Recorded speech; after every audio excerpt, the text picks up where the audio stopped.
Okay, I'm going to kick off now. Good morning, everybody. Hope you're all doing well and you've had great weeks. Welcome to the Tax Clinic for the 2022 edition. It's great to have you all here. I will just start with a presentation. So my name is Demi. I am a member of the King's Covenant Church. It is my pleasure to welcome you all to the Tax Clinic one more time. And so I hope you're really going to have a great time. So just please have your pens and paper ready. There's going to be really a lot of educative and a lot of interesting nuggets that you're all going to take out from this experience. So I'm just going to just go roughly through the agenda for today. So the first thing we're going to start with is the opening prayer. So that's very important. So we've got to start everything we do with a prayer. And then I'll go through some housekeeping and some introductions. And then we'll have PTRO doing the opening remarks and Bro Jackson as well. And then I'll just take a couple of seconds to introduce our speakers, and then we'll just go through the three main sections that we're going to be discussing today, which will be the personal income tax, the GST and HST, and the corporate tax. And then we'll finish off with some Q&As. So please just have those questions ready and just send it through the chat box, whether you're on Zoom or on YouTube as well. And then we're just going to have a closing prayer. So I'm just going to kick off with the opening prayer. Father Lord, we thank you for the grace and the privilege to be here. We thank you for keeping us all safe in the times that we're in. We thank you for teaching our hands how to make wealth. And we have to do the things that the government has asked us to do, but it's only because you have enabled us. Lord, we ask that you take control of today, you take control of everything technical, you take control of everyone's hearts. You allow us to have our minds and our souls and our spirits together, and your name will be glorified. Thank you, everlasting Lord. In Jesus' name we pray. Amen. Okay. So moving on to some introductions and some housekeeping. So the first thing I wanted to say is for the benefit of just to avoid distractions, please make sure that you're all on mute. That just makes sure that you know, the people that are speaking, they are not being interrupted. And then the other housekeeping rule I have here is just to give a bit of a caveat to today's event. So obviously, as you know, the tax clinic is supposed to help and assist us as we go about filing our taxes this year. However, this is not a professional client service advice. If you do have any in-depth questions or any even more specific questions, you can ask some today, but also just make sure that you can also consult your financial and legal advice if you need any detailed professional advice relating to any of the issues that we have discussed. And then the second housekeeping matter that just to make you all aware is that there's no conflict of interest, both financially or otherwise, in ideas or issues that are discussed today as well. So just to bring that on board and just put that on your radar as we go about today's program. Okay. So the next thing that we're going to go through, we're going to have an opening remark from our lead pastor, Pastor Taya, and we're also going to then have an opening remark from our head of department of the Empowerment Network. Is going to tell you a little bit about us, and also just you know, some other information. We're going to have that from Bro Jackson as well. So I'm going to pass on to PTRO. Thank you very much, Demi. And good morning, everyone. I'm sure that your weekend, your Saturday is off to a very great start, a wonderful start. I want to thank the Empowerment Network of the King's Covenant for setting up a program like this, you know, and a medium like this to properly educate us so that we are conversant, we are knowledgeable with the things that needs to be done with respect to our taxes, you know, our taxes. Also, it's important that I appreciate all the speakers that's been brought, Abi Sani, Ofumi Sani, and Ramana Shiva. Thank you very much for accepting our invitation to be part of this wonderful session. I'd love to let everyone know that Jesus Christ said something. Jesus Christ, we are a church, so don't be surprised about my mentioning of the name Jesus Christ. You know, Jesus Christ said something when his parents were looking for him. He said, "Don't you know that I have to go about my Father's business? Don't you know that I have to go about my Father's business?" This is not to say that the church is a business, but you can't have a mystical approach to life. You cannot have a mystical approach to life. You know, life is methodical, and there are inherent systems that God has packaged, you know, to make life work. You know, I was sharing on Sunday that in everything, lots of systems, you know, reproductive systems, financial system, ecosystem. So there are lots of systems. So one of the things in this part of the world that the government has put in place is tax, which we can call tax system. So there's got to be an understanding of the working of it, so that you can maximize the advantage or the advantages, you know. So it's very important that we look at the Bible as Christians, but there are a couple of things that others that are knowledgeable, that are experts and have a measure of expertise in that field, they are able to teach us so that our life will not be frustrated, So I want to enjoin everybody that is already connected, that you just be attentive. Just don't be a hearer. Make sure that you are not just here to do what? To say that I participated. You are here to take some things to utilize maybe in your business, in your family, you know, and maybe to also, some of us, we already know a couple of things that will be mentioned. So we want to make sure that we solidify our knowledge. So once again, as Demi has mentioned to us, welcome you to this wonderful session. And I'm sure that you'll be wonderfully blessed.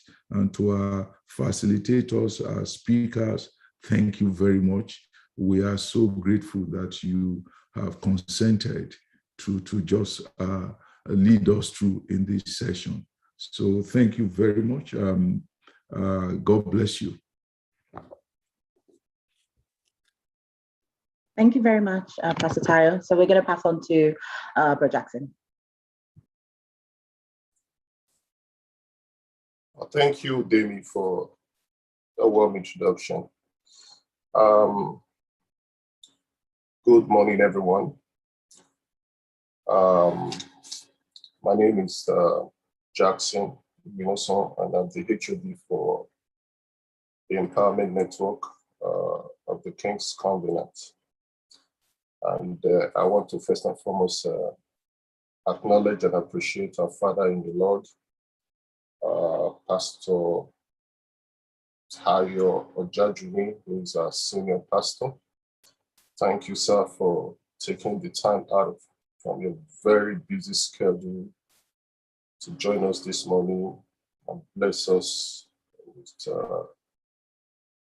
the opening remark. We appreciate you, sir.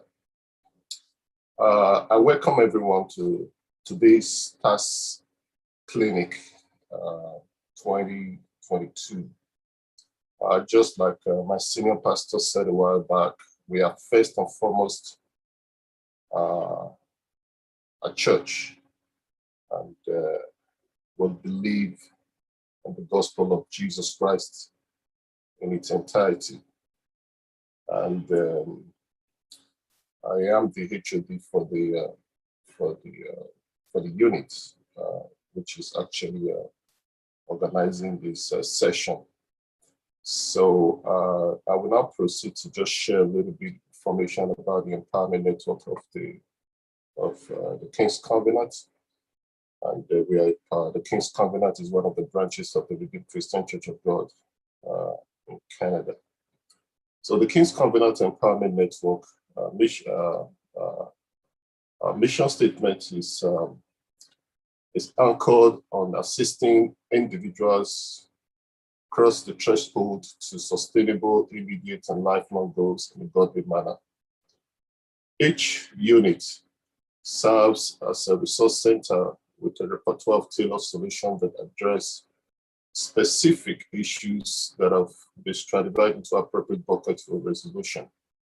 And the specific units within Empowerment Network are the following: career enhancement, CC, believers manifest wisdom, new immigrant settlement and integration, financial mentoring, leadership training.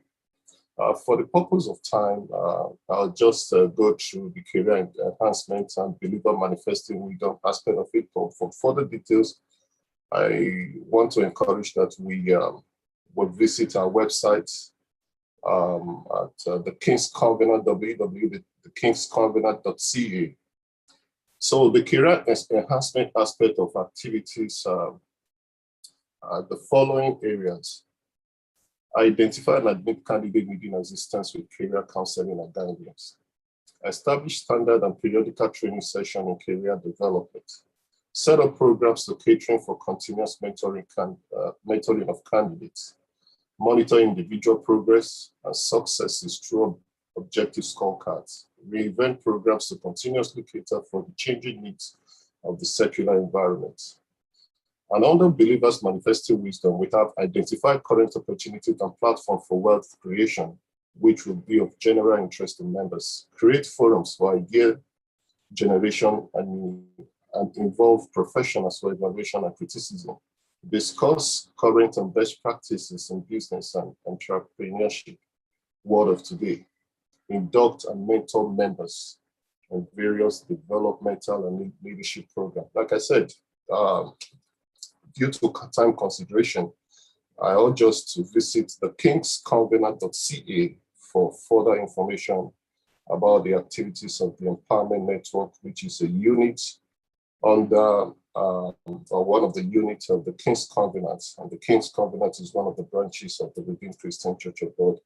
And I thank everyone for joining us in today's task clinic, and most especially our very knowledgeable team of speakers we've carefully selected to be a blessing to us, as they'll be sharing insights and expertise into all we need to do with respect to either corporate, personal taxes, as well as in the area of Gst, Hst. So I wish everyone a happy participation, and thank you for your time. And Sister Denise, so you can all go ahead. Thank you, everyone. Thank you very much for that, Bro Jackson. So I'm going to go on and I will do an introduction of the speakers. Okay, sorry, for some reason my screen is messing up. Okay, so in terms of the speakers that we have, so I'm just going to introduce them in order. So the first speaker that we have is Ofumi Sonny.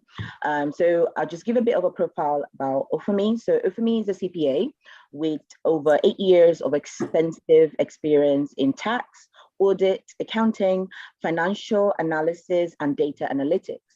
During her career, she has been involved in the audit of companies of various sizes and industries, and has provided accounting and financial advisory services to businesses.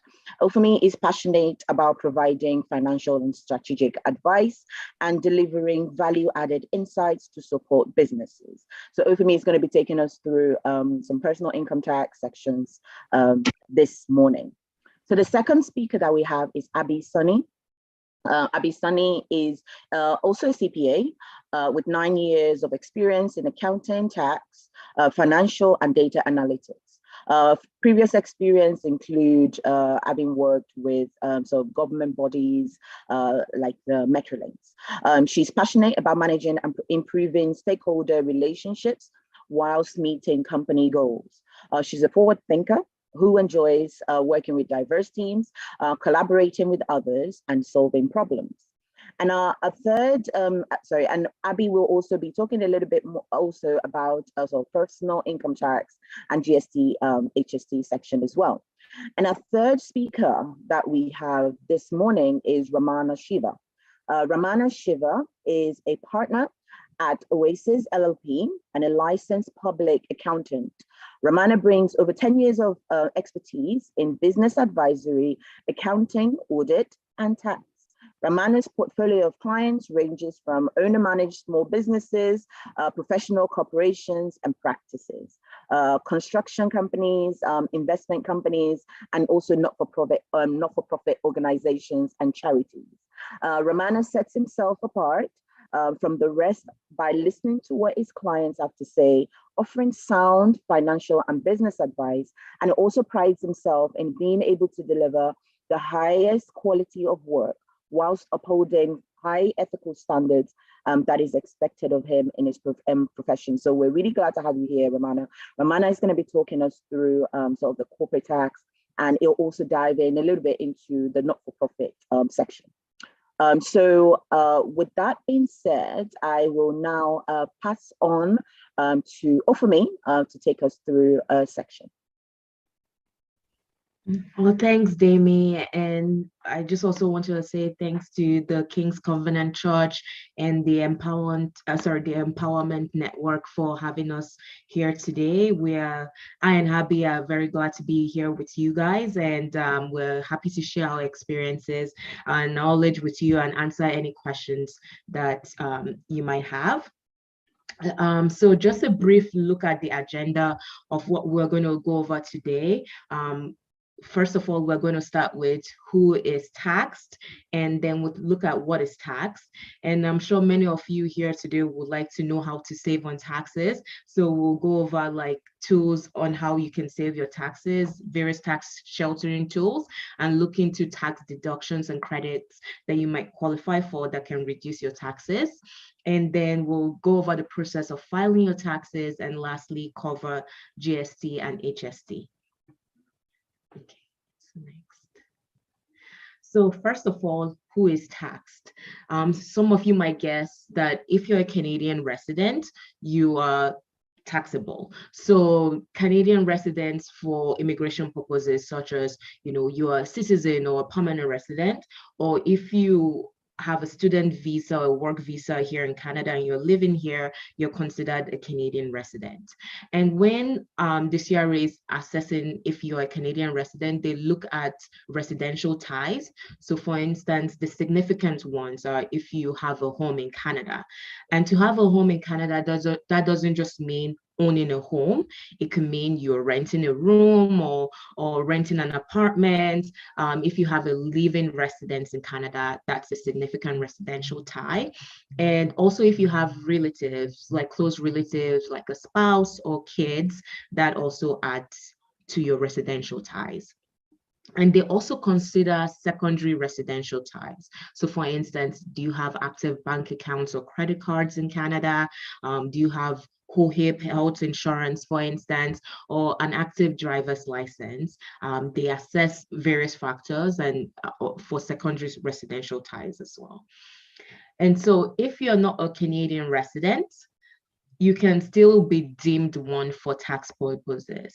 So if you're in and out of Canada and you've spent at least 183 days within Canada in a calendar year, you will be deemed a resident for tax purposes. So next. Okay. So now that we've looked into who is taxed, let's go over what is taxed. So you are taxed on your worldwide income, income earned both within Canada and outside of Canada. If you earned it in Nigeria, if you earned it in States, it doesn't matter. Whatever you earned in planet Earth is considered taxable, maybe even outside planet Earth, who knows? But whatever you're earning here is taxable. And for newcomers to Canada, you're only taxed on worldwide income earned for the part of the year you were in Canada. So for instance, if you moved to Canada last year in May, you're only going to be taxed on income earned from May to December of last year. So January to April are tax exempt.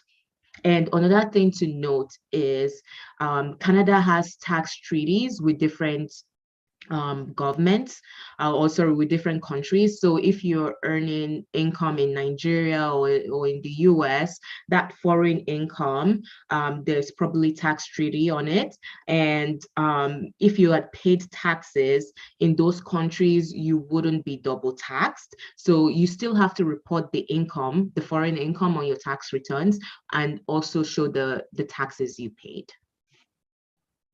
Okay, so speaking of income, there are three main different types of income as an individual that you can earn. So first of all, you have the employment income, which is like pretty standard, and then you have the business income and investment income. So looking into employment income, you have your salary, your wages, commissions, or bonuses you're earning, and we all know that's taxable because you're seeing the taxes withdrawn from your paycheck every month. But there's also other taxable benefits that you can get as an employee that you should be aware of that are taxable. So for instance, if you get a vehicle to use for your personal use and not for employment purposes, that's taxable.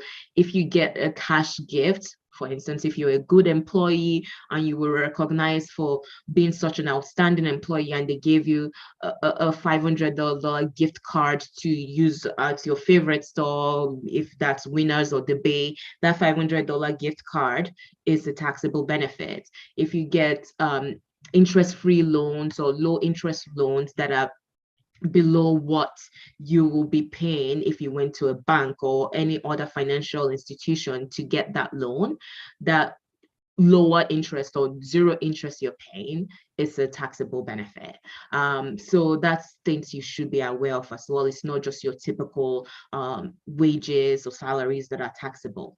And then if you earn business income, so income from a business that you run that it's not incorporated. So for instance, a sole proprietorship, that is considered taxable income. So for instance, if you're braiding hair or if you are selling food on the side, that income that you're earning, whatever you're making through that business will be considered a taxable business income.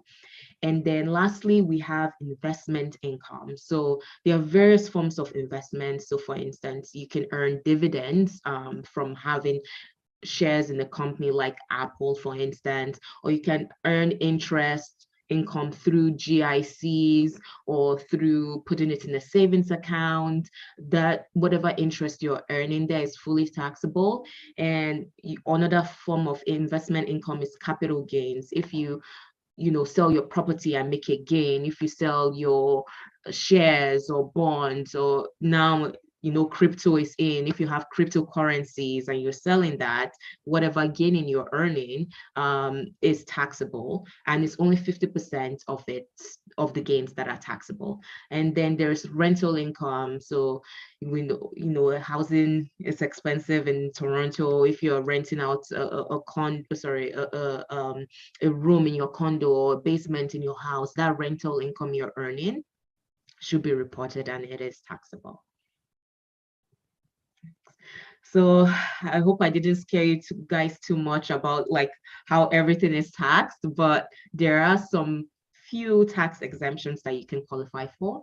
So if you play the lotto and you win it big and you win that $1 million, that $1 million wouldn't be taxed. If you get an inheritance from your parents or relative, that wouldn't be taxed as well. Or if you do well as a student and you receive scholarship through your school, that's not taxable. And if you're a beneficiary from a life insurance policy payout, that is also not taxable. But one thing to note is that although there are some tax exemptions, like for instance, with your school scholarships, you should still be reporting everything, all the income you make to the CRA, and then they can assess what is taxable or not. But it's important to disclose everything that you can.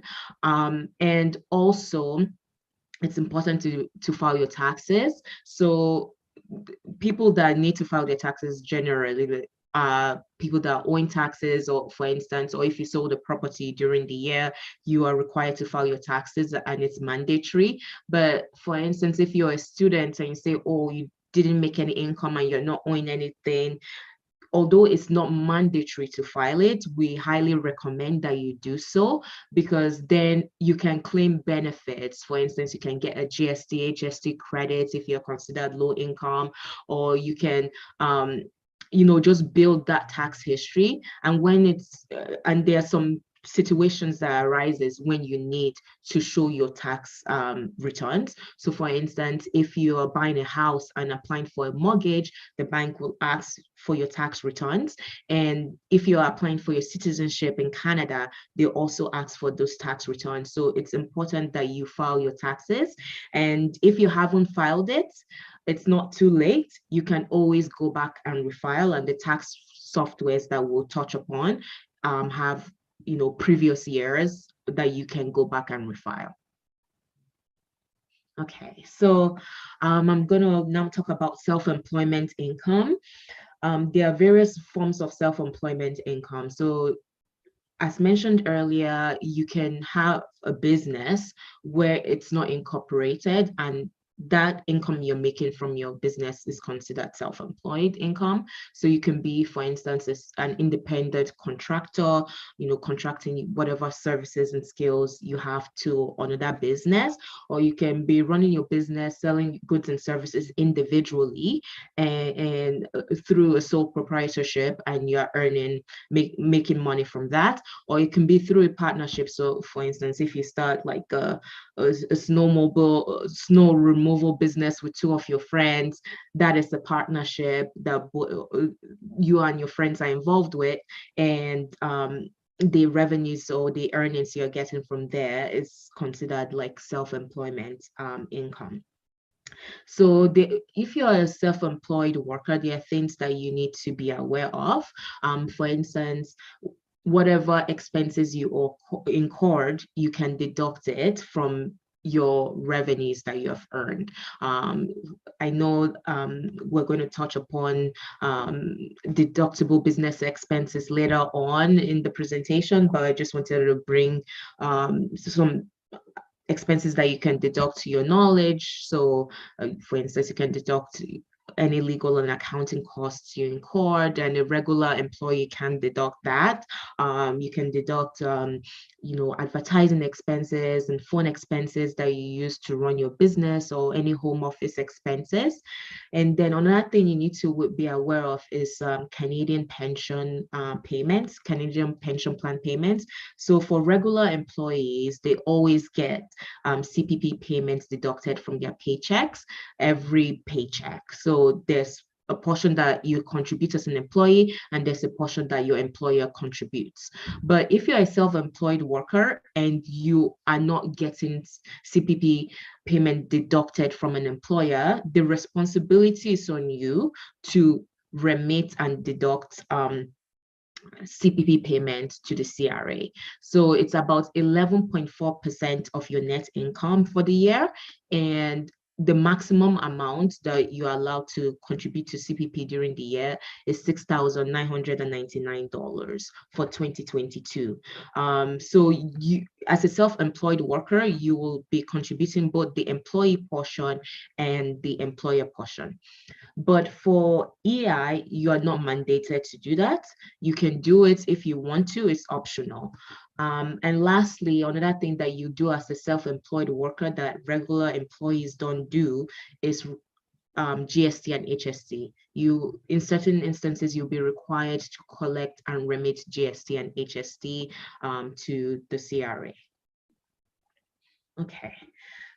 So now looking into tax sheltering tools. So just to give you an overview of how taxes work, if you have an investment, say for instance, you have shares or you have a GIC, whatever earnings you are making, if it's not in a tax sheltered account, it is taxable. So if you earned dividends during the year on your Apple stock, even if you didn't withdraw that amount and you just reinvested it and you didn't cash it, you didn't spend it on yourself, that will still be taxable regardless, as long as it's not in a tax sheltered account. So these tax sheltering tools are very good in protecting your earnings on your investments. So that makes your investments grow even further because you don't have to worry about paying taxes on that. So there are three main types of tax sheltering tools that we have in Canada. The first one is the Registered Retirement Savings Plan, which is the RRSP. Then we have the tax-free savings account, which is the TFSA, and then the Registered Education Savings Plan, which is the Rsp. So just to go over the uses of each. For the RRSP, the main use is for retirement, and for the TFSA, you can use it for anything. The government hasn't put any restrictions on what you use it for. You can use it to save for a house, you can use it to save for education, it could be short-term, it could be long-term, whatever you want to do with it, you can use it for.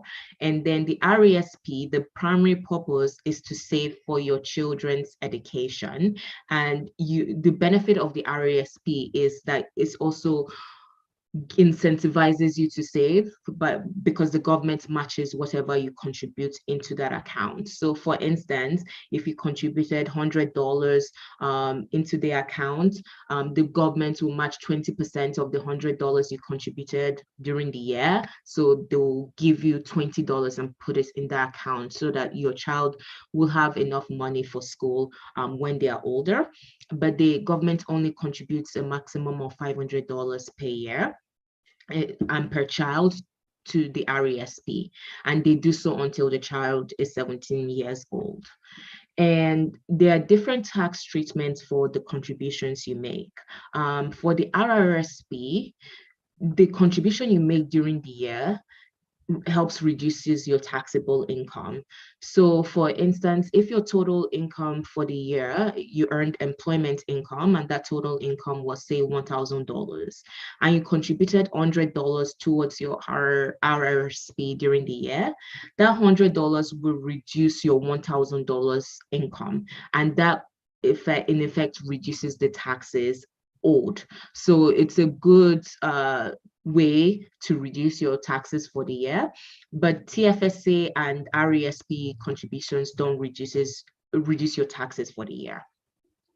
And as mentioned earlier, if you are in a tax sheltered tool, whatever earnings you are making, so if you had capital gains or if you had interest or dividends on that asset that you have, it's tax-free, so you're not paying it during that year that you're earning it.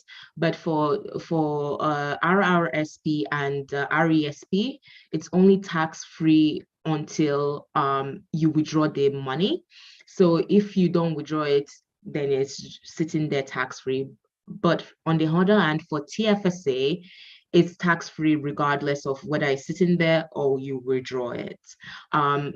And the withdrawals for RRSP are are tax-free if you only use it for either to purchase a house or to fund your post-secondary education. So you can get that amount. If you want to buy a house and you need money for a down payment, you can draw on your RRSP and you can take it tax-free. But there is some restrictions with that, and you have to return the money back to your RRSP account within a specified period of time, but the government does give sufficient grace period for you to return the money back. And then for the RESP, only the portion that is your earnings that you withdrew is taxable. So for instance, if you contributed $100 and you earned $20 from the RESP account and you withdraw the total $120, only the $20 that you earned is taxable, not the full $120. Okay, since these tools are very favorable for tax purposes, there is contribution limits. The government wants to incentivize you to save, but they also still want to take some tax money to fund, all the things they need to fund that will benefit. So there are there are annual contribution limits.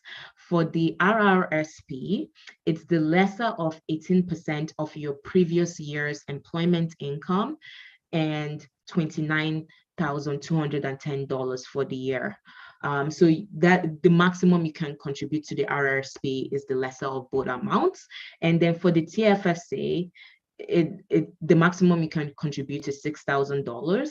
And for the Rsp, there is no annual contribution limit, but there is a lifetime contribution limit per child. So for each child, you can only contribute $50,000 maximum. So it doesn't matter when you contribute it, you can spread out $50,000 over many years and months, or you can contribute it once, but that is your maximum amount that you can contribute per child.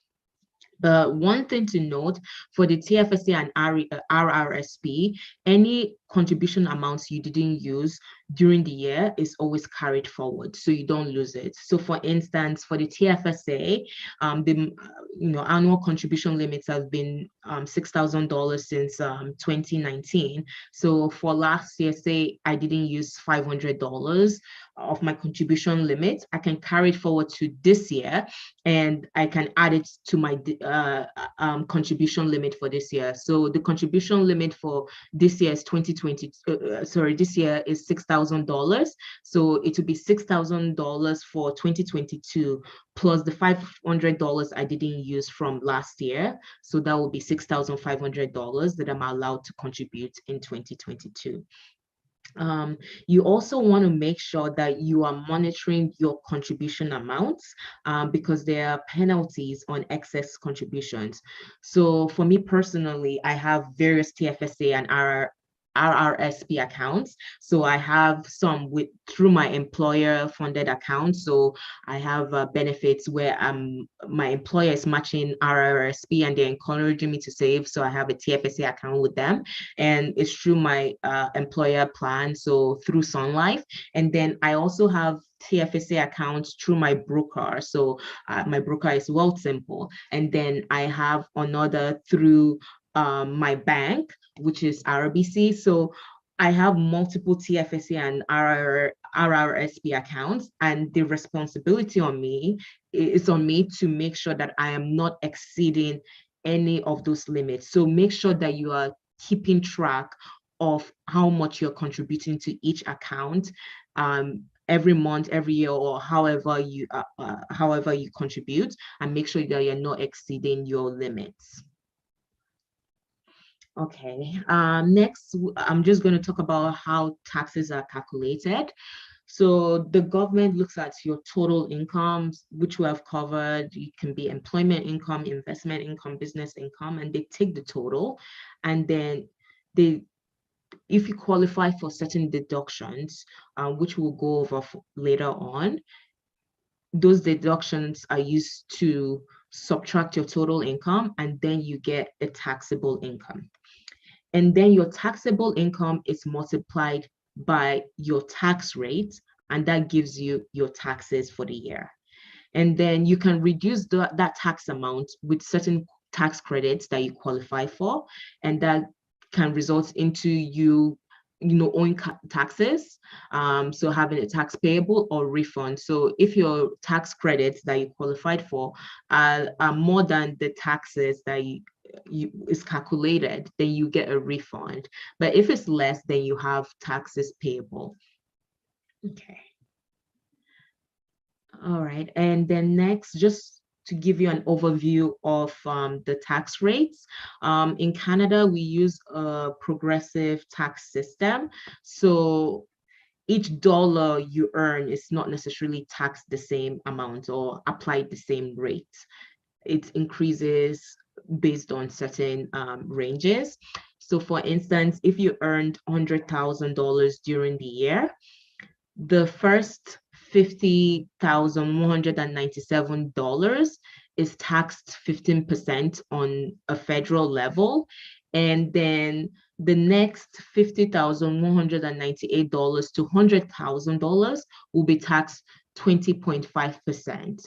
And the same principle applies on the provincial level. And below you can see the provincial tax rates for Ontario. The first $46,226 you earned has a tax rate of 5.0.5% and so forth. So that's how the tax rates are determined. And now I'm going to pass it on to Abby to talk about the various tax deductions and credits you can earn. Thank you, Ofemi, and thanks for having us today.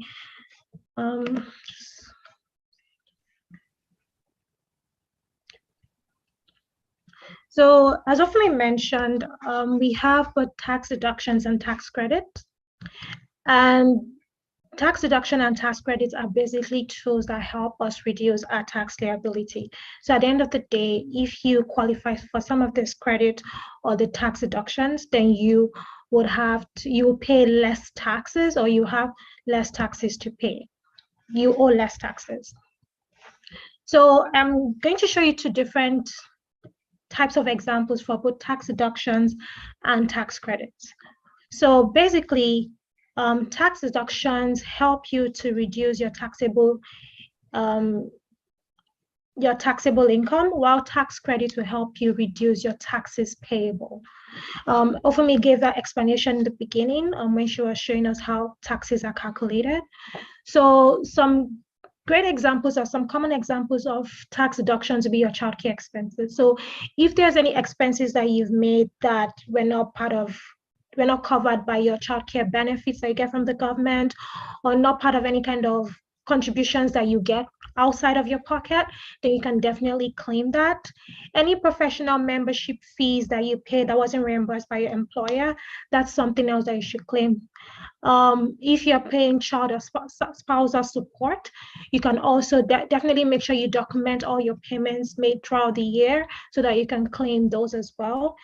If, say, you moved for school or work, so let's say, for example, I got into Western University in London, Ontario, and I moved, then I can claim my moving expenses as long as the distance is 40 kilometers or more. And the reason why I moved because of work or school, then I can claim those moving expenses as well.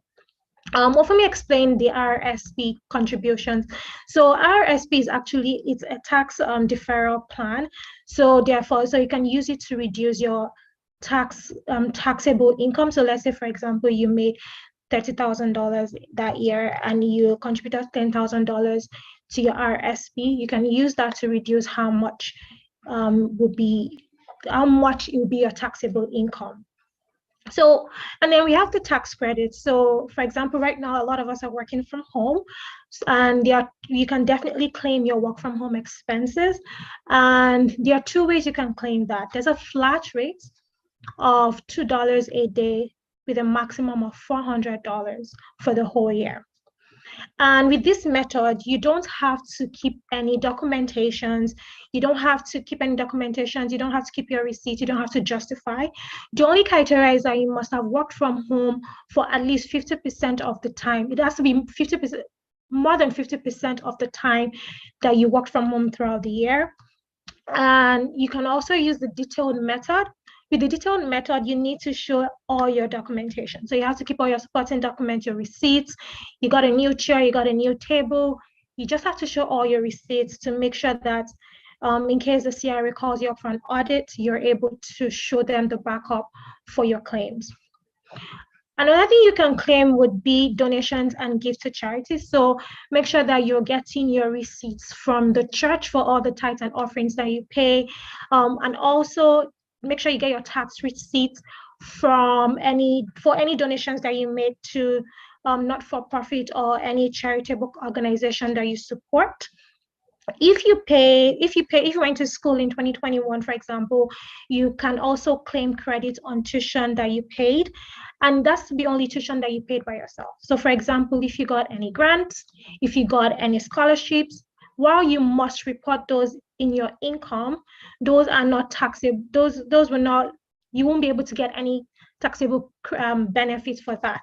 That applies to the childcare expenses as well, like I explained before. If you bought a new home in 2021, you can also claim some credits for a new home that you bought in the tax year. One of the newer ones, again, just like the work from home expenses, would be the Canada training credit. So I think the Canadian government is trying to encourage us to improve our skills. So if you say in 2021, you took an SQL course and you paid $1,000 on that course, so you'll be able to claim some credit on that. And the calculation is you can claim 50%, it's lesser of 50% of the amount you paid, or $250. So say, for example, I went to school, I spent $100K in my tuition. It would be my Canada training credit will be 50%, either 50% of my tuition credit or 250. So 250 is the lesser one.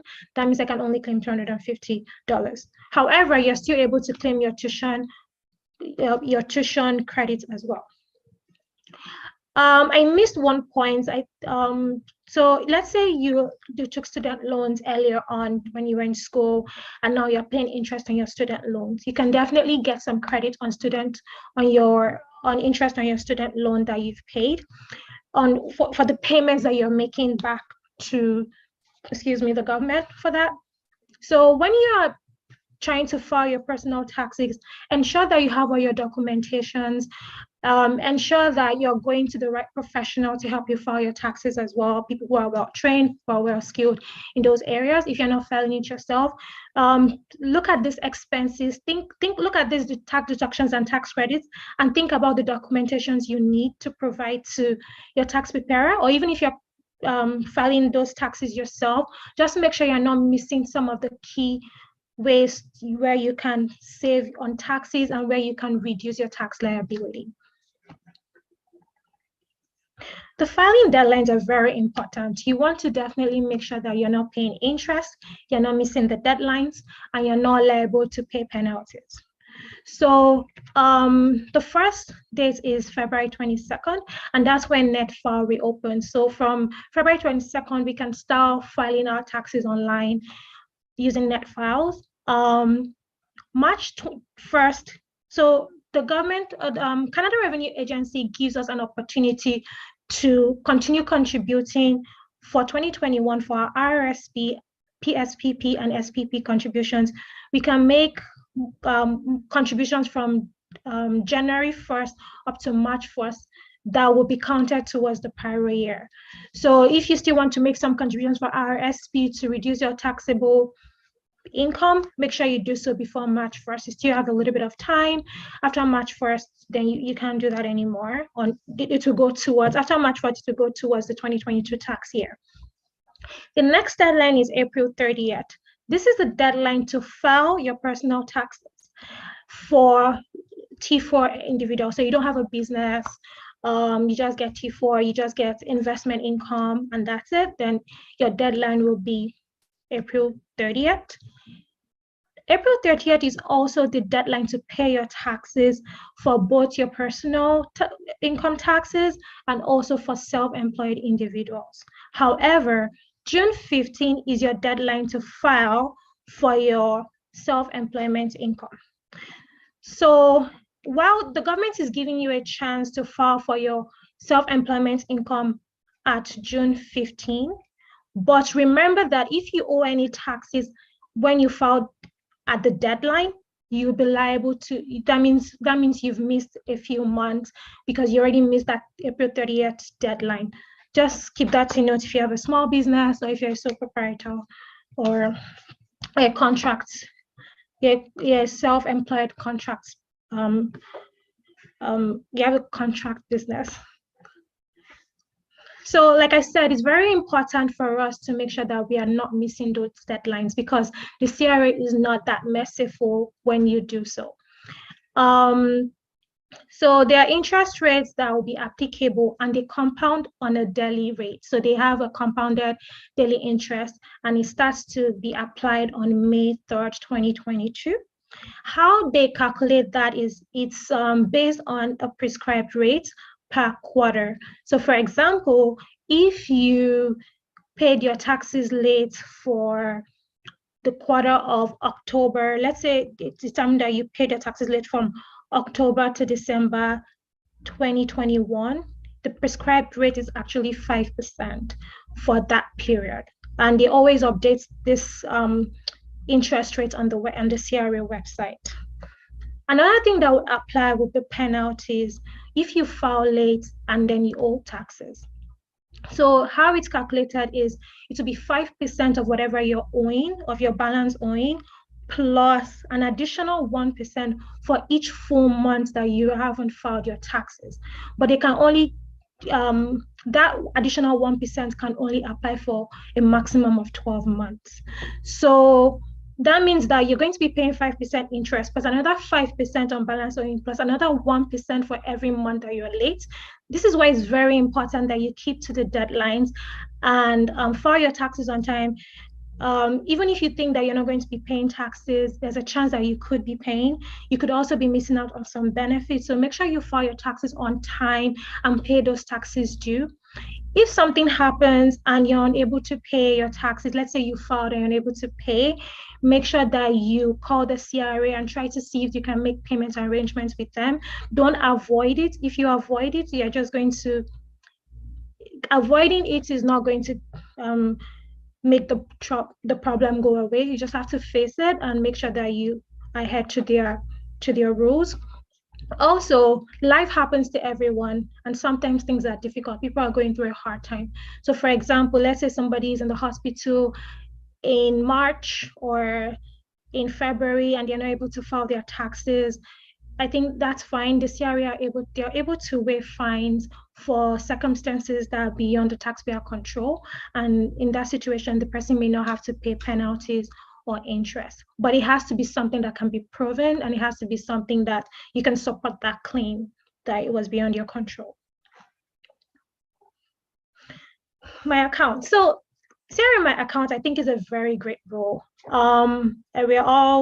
Most of us are very digital. I'm a millennial, so I like to do everything online as well. But you'll find this very useful as well. Think about it as your bank account. Think about it as, say, when you log into your TELUS account and you're seeing your phone bills and everything that you're you're owing, or if you have a credit balance. That's how My Account is to the CRA. It's a one-stop shop for your personal tax information.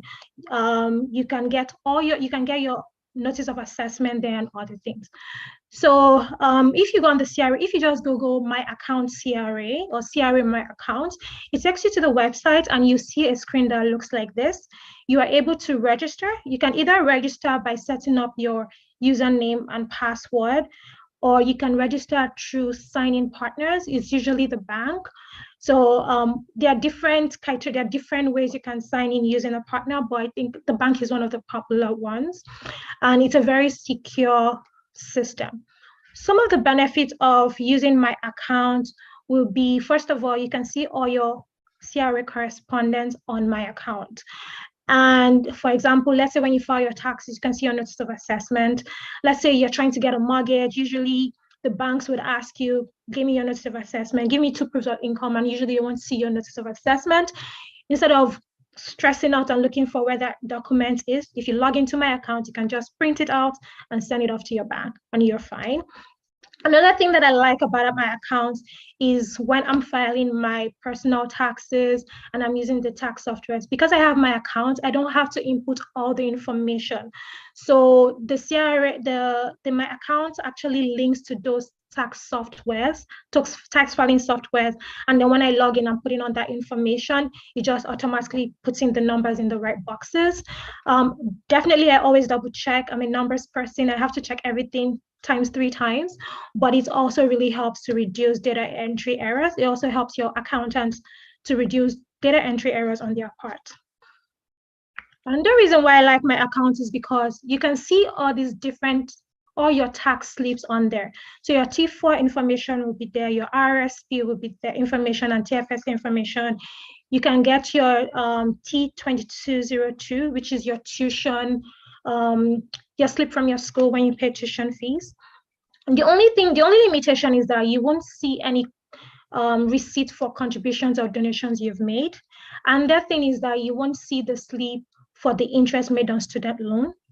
However, if you log into your national student loan account, you can see that information there. You'll be able to print out interest that you've paid on your interest on your student loan on there and use it in filing your taxes.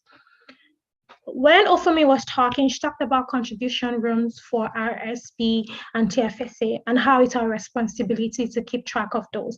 If you have my account, you can log in and you would see it right there. It will tell you the amount of contribution room you have right there, and then you can track it to make sure you're not going over your limit. If you're under audit, you can submit your documents using my account.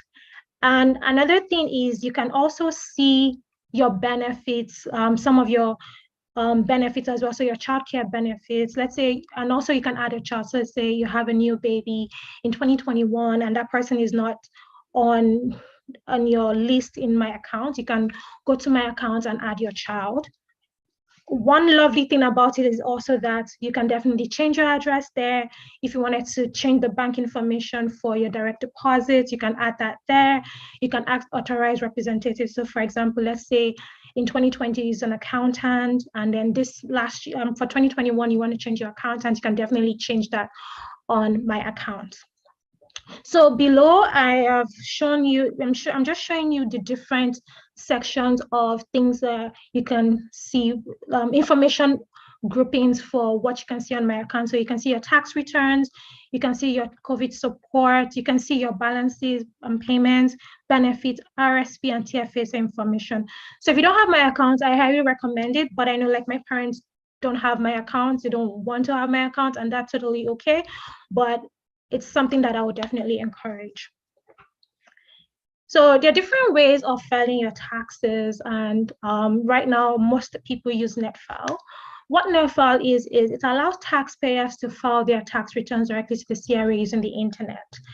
And the CRA has NetFile certified products, and those are listed on their website. So please make sure that if you are filing your taxes yourself, make sure you go to the website and directly check what is used, what is certified by the CRA before you trust anyone with a software, tax filing software. Most of us can use NetFile, except if you are a resident filing your return for the first time in Canada, and if you have a new SIN. So let's say, for example, you moved to Canada in 2021, even January 2021, and you're filing your return this year, you can't use NetFile. You can't use NetFile because the CRA doesn't have your full information yet on the system. And also, if you're a resident who has a new SIN, so for example, let's say last year you were in 2020 you were in a work permit, and this year you're now a permanent resident. In those two situations, you have a new SIN number. You have a new SIN. In that situation, you can't use NetFile. You have to mail in your taxes.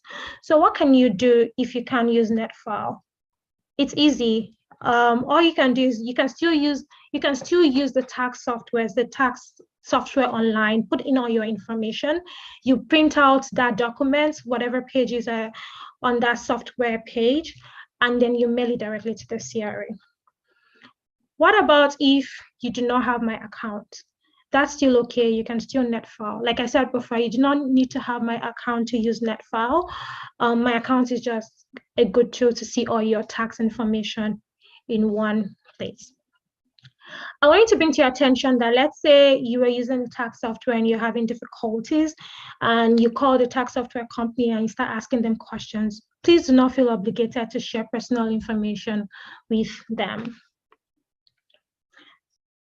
So I was talking about the tax softwares in the previous slide, and this is just a screenshot showing you the different types that we have. My personal favorites are TurboTax and Wealthsimple Tax. And if you go on the website, it shows you different types. So they have some for Android, they have for Windows, they have for the Mac, Apple as well, and they also have it for different computer system. So like, for example, let's say you wanted to file with your iPad, there's a link for that. If you wanted to file on your desktop, there's a link for that as well. The tax softwares are usually free. Some of them are also paid. Some of them are free, but you can contribute if you like. So they have different options. Even the ones that are paid, they're not very expensive. They don't ask for a lot, maybe $20 sometimes, maybe $10. It just depends on which one you get. During tax season, there's a lot of scams. There's a lot of scam calls. So people are calling, people are texting, people are sending emails. Remember that the CRA would not call you to threaten you. They won't call you and ask for your arrest. They won't call you and demand your personal information.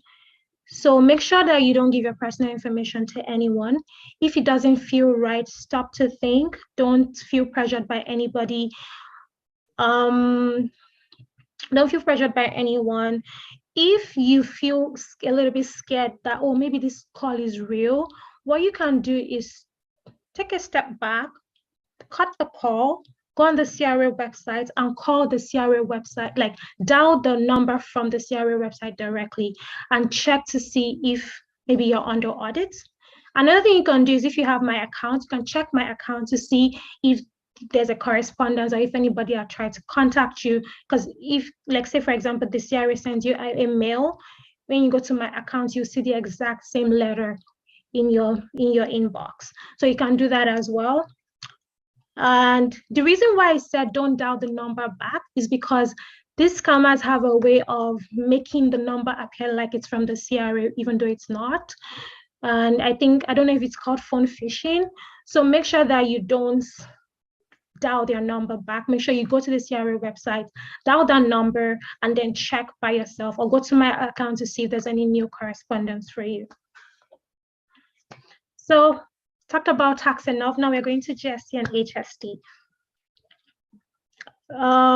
What is Hst and Gst? Gst is basically goods and services tax, and Hst is harmonized sales tax. Gsc and Hst are tax that we pay on goods that we buy and services that we enjoy. So basically, businesses collect Gsc, Hst on behalf of the CRA. So they take that money, you go do your nails, for example, or you go cut your hair at the barber, you pay GST. That business owner is not keeping the money to themselves. They have to file that money to the CRA at the end of a reporting period. A little bit of information about GST. GST is actually the provincial portion, the federal portion of the sales tax, and HST is harmonized. So HST includes provincial and federal portion. So for example, in Alberta, I'm from Alberta. In Alberta, we never used to pay we just pay GST, which is just 5% on all goods and services that we enjoy. And but in Ontario, there's HST, which is 5% plus 8%, 13% for the total amount. So let's say you have a business and you collect GST, and you've collected GST, you must pay that back to the government. You must pay that back to the CRA. And you can also get input tax credit in return. What that means is that if you say you have a business, you charge your clients or your customers GST, HST, then you can also work out your return and also claim the GST, HST that you've paid for supplies that you bought to run your business. And you can get an input tax credit to reduce your taxes payable as well. So there are different GST filing deadlines. So for example, if you're required to file quarterly or monthly, then your filing deadline would be 1 month after the end of the reporting period. For individuals, so we talked about self-employed individuals, right? So if you're a self-employed individual and of course your year end is December 31st, then your deadline would still be June 15, but remember, it applies to your deadline with your income taxes. Your payment is still due April 30th, just something to keep in mind. I know we're going to talk about incorporated businesses, but if you're an incorporated businesses, you can choose your own year end, and you can file and pay your GST 3 months after your fiscal year end. That's for incorporated businesses. So some general rules about Gst Hst. So if you collect GST, or if you've declared that you collect GST and you do not charge, then you're liable to pay. So for example, say you have a business where you do hair, and maybe for 50% of your clients, you collect GST. For the other 50%, you don't collect GST. At the end of the year, the CRA is expecting their full GST amount on all your revenue. So make sure that if you say you're collecting GST, you're charging GST, you're collecting it, and you're paying it back. Another thing I would say is that you can file your GST in different ways. You can file it on my business account. So it's also like my account, but for a business. You can file it by calling the CRA number on the website, and they help you file it, and you can file it on paper. I would definitely recommend filing using my business account, or just calling them and filing those returns. So if you make revenue of $30,000 or less in a calendar quarter, you do not have to file GST returns. There's no use of that. Like, you don't need to, you're not required to. But however, if you make more than $30,000 then in revenue, then you definitely have to file GST. And when I say revenue, I mean this is income before expenses. So this is before you deduct all your deductible expenses. However, I remember that some businesses actually have Gst Hst that they have, like some businesses, even though when you make less than $30,000, you still collect Gst. So for example, there was a time I was driving Uber on the side, and because of the way Uber is set up, I had to collect Gst Hst, and at the end of the year, I had to file my GST return because I collected that money. So if you make revenue of $1.5 million or less, you can file your GST annually. If you make revenue between 1.5 and 6 million, you can file either quarterly or monthly. And if you make revenue greater than 6 million, you must file monthly. There are different ways that you can pay your HST GST. So you can pay electronically. So you go on my account, or you go online, or go through a link and put your bank information and pay. You can go to your bank, or you can mail them a check. However, if you're going to pay more than $50,000, you must pay either at your bank or electronically. Remember that if you're unable to pay, or if you have any circumstances, please don't ignore filing your taxes. You will instigate and you'll be running. Go and face the consequences. Can somebody pick this up? I don't know where this came from. Newspaper towel. No, just give it to me. Excuse me, Abby. Hi, sorry, could we have everyone all muted, please? Thank you very much. Carry on, Abby. Thank you.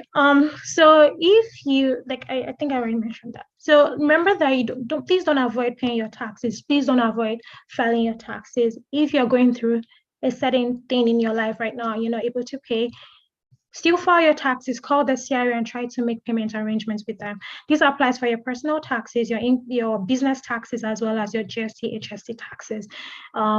We are still obligated to pay taxes as residents of Canada. And I think that's the end of our presentation. Thank you for having us, and thank you for listening to our presentation today. And I think we're going to take questions after the next presentation. Thank you. Thank you very, very much, Abby. That was very insightful. There's quite a lot of, I'm here making notes, lots to think about. So as Abby mentioned, we are collating questions, but we'll just try and leave them to the end, because I've even got questions about corporate tax coming in. So hopefully some of those questions will be answered after Ramana's section as well. So I'm going to pass it on now to Ramana. He's going to go through sort of the corporation tax and not-for-profit. So Ramana, over to you.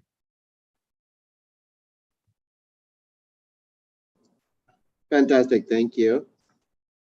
I'm just going to take a minute to share my screen. Oh, can someone make me a host or co-host?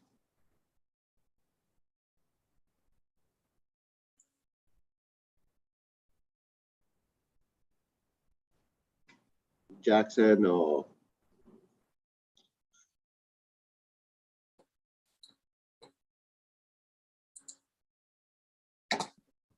You're co-host now. Okay, thank you. Alrighty, so you should be able to see my screen now. So good morning, everyone. Thank you, Jackson, for the invite, and thank you for all for being here. My name is Ramana Shiva. I'm a CPA, CGA, and also a licensed public accountant. I'm a partner at an accounting firm called Oasis LLP. We are a full-service accounting firm located in Richmond Hill by Leslie and Highway 7. I've been a public accountant for over 11 years, and my practice focuses mainly on owner-managed businesses, self-employed individuals, and I help them with tax, accounting, audits, advisory services. I also help not-for-profit organizations and charities with their audits as well as compliance. So,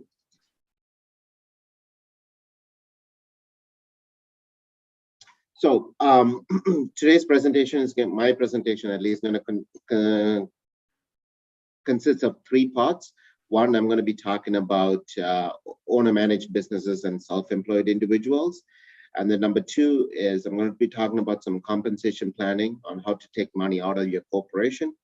And at the last, I'm going to wrap it up by talking about some of the requirements for registered charities and not-for-profit organizations.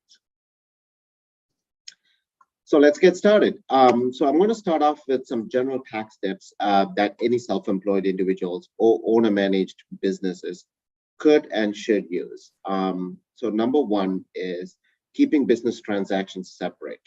You might have heard this 100 times, and there's a reason that you hear this a lot.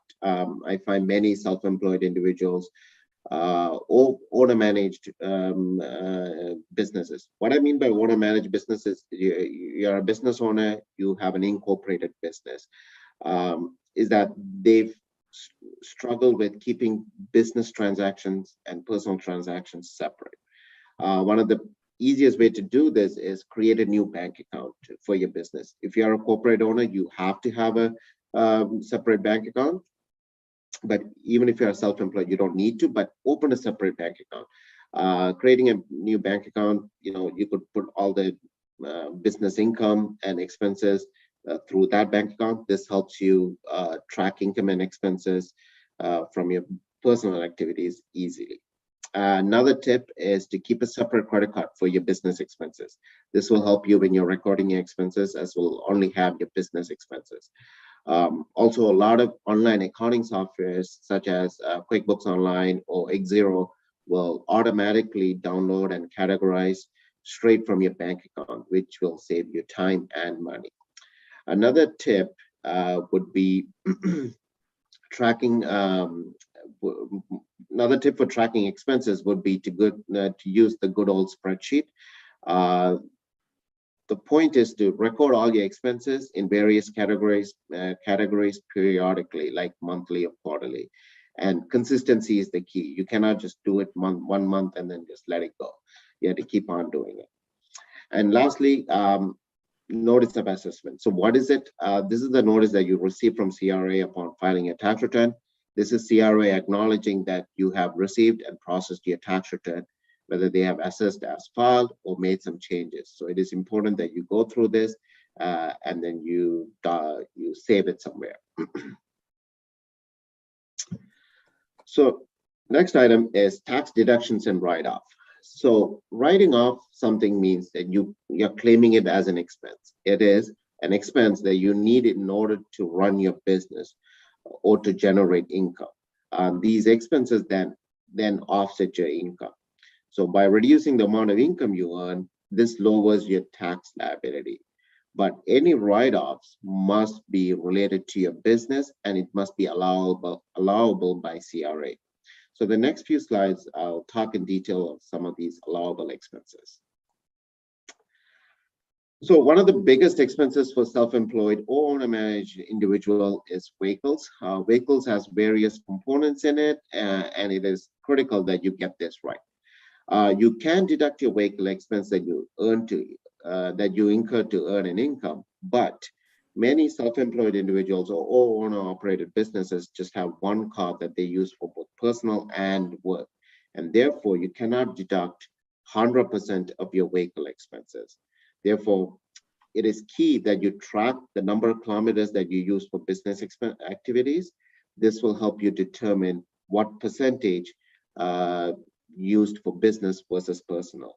CRA is ruthless when it comes to when you cannot prove or have sufficient documentation to prove that this is the reasonable auto expenses. So please watch out. So some of the vehicle expenses are loan interest, lease payment, repairs and maintenance, insurance, license and registrations, parking, tolls, and fuel.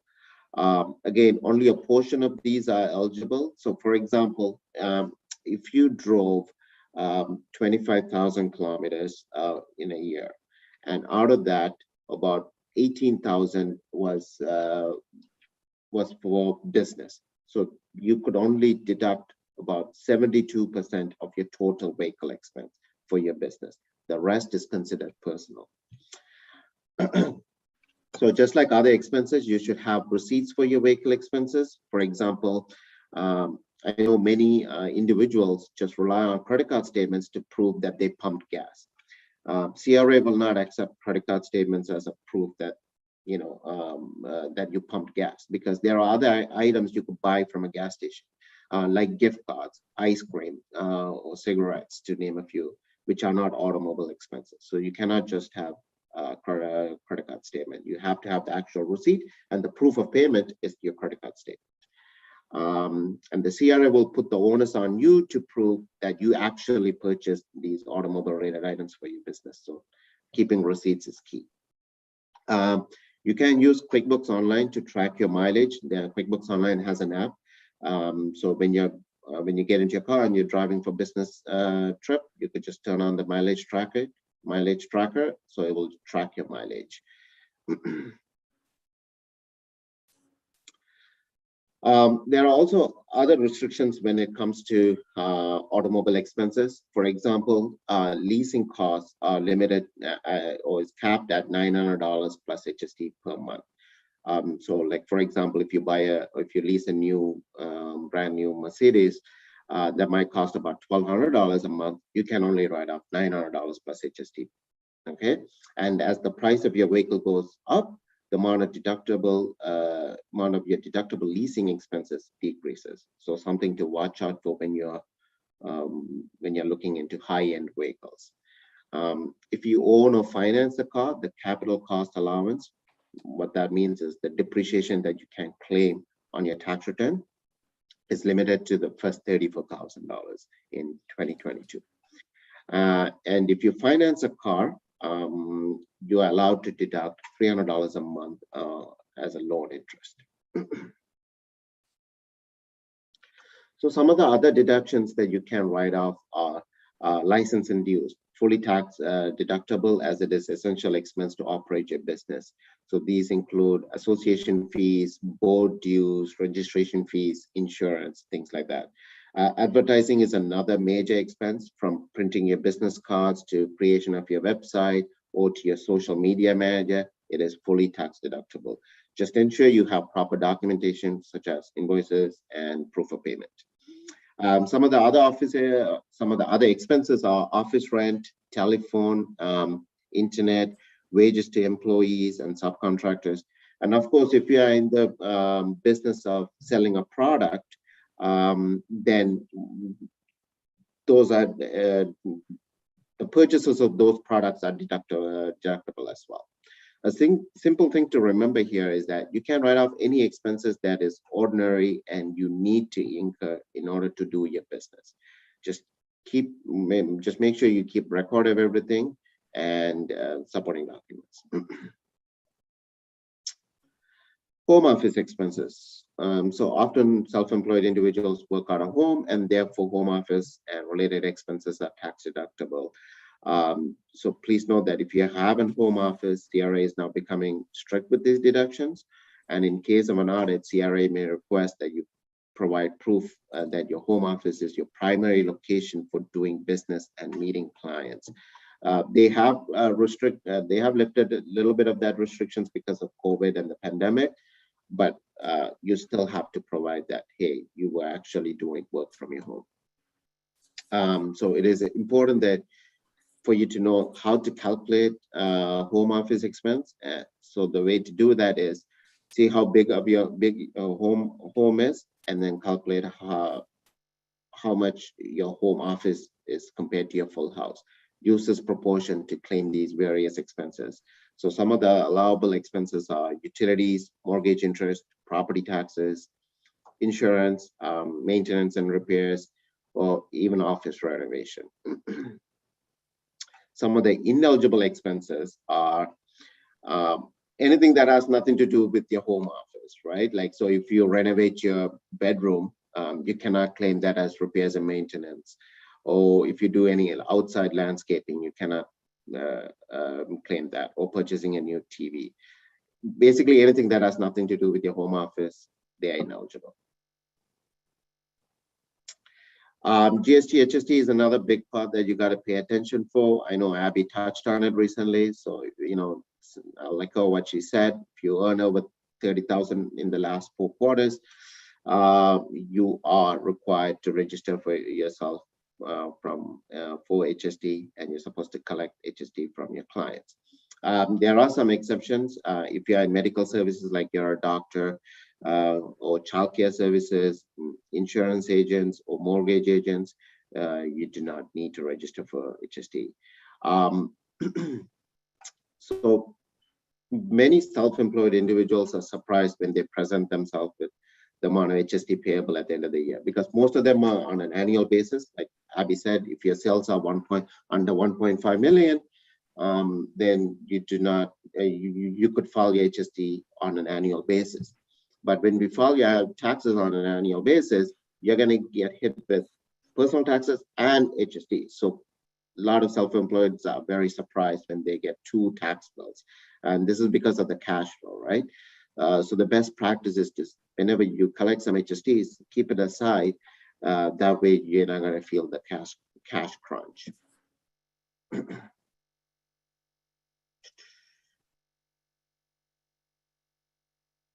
One second. Okay.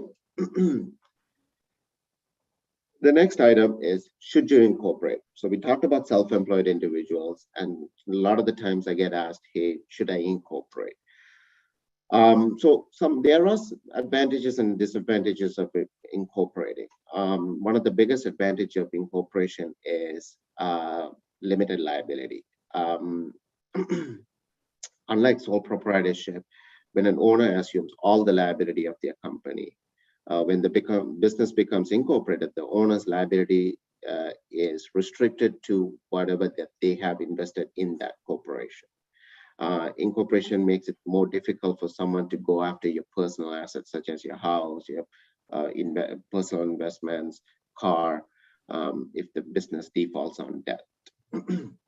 Number 2 is that the lower corporate tax rate, which is about 12.2%, plus the personal tax rate, depending on how much is withdrawn from the corporation.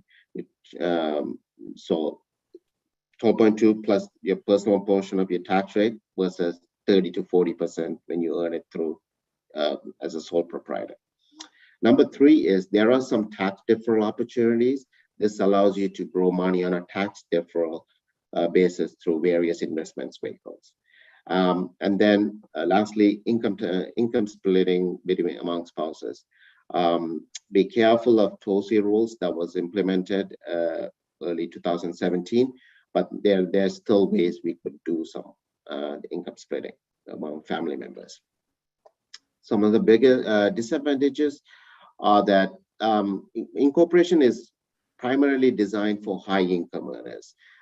There are no advantage if a self-employed individual needs all their earnings for personal use. So what I mean by that is, if you make $150,000 as a self-employed individual, but you need that $150,000 for your lifestyle, then there are no advantage of incorporating your business. But let's say you earn $150,000, but then you only need $100,000 personally for your lifestyle, then you could leave the rest of the $50,000 inside your corporation, and you could save about $22,000 in taxes. Now that's a big amount, right? So that's something that you could consider. And then the next is incorporation charges. So this could be anywhere from $1,000 to $2,500. And higher accounting fees you might be paying, and because we need to file corporate tax return, normally financial statements are prepared, so higher accounting fees, and you need to do this each year on top of your personal tax returns. And stricter compliance. Corporations are required to file corporate tax each year, and on top of that, you're required to submit T4 if you have employees, or if you withdraw money from your company as a payroll. And you must also remit payroll remittances on a monthly basis to stay in compliance with CRA.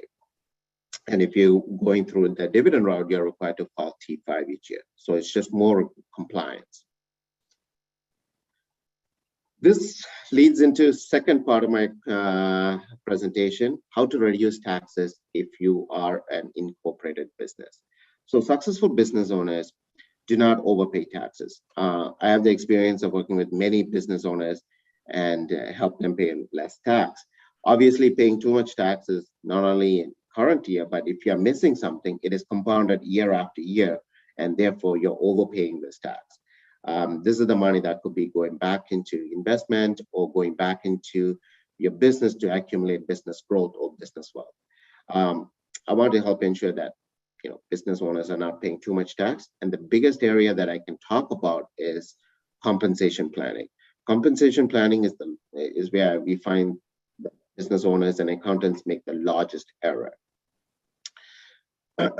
So salary and dividends, which we'll talk in more detail, both have different tax consequences related to that, and making sure that they are optimized can help your goals in a very big way. The thing to remember here is that every situation is different, and we have to figure out what situation works the best for you.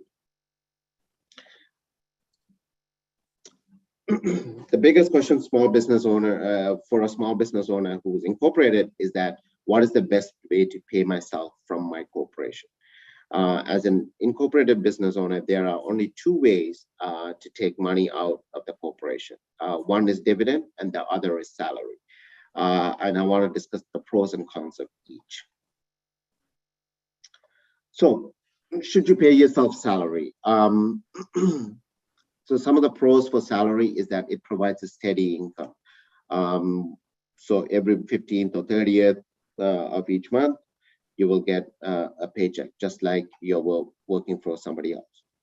This means that there are no tax surprises, because every time you get paid, you're prepaying tax throughout the year. So no surprises come next April. Rrsp. By getting a salary, you shelter some of your income and save for yourself. You could contribute to your Rrsp, right? And your Rrsp room grows each time you get a salary.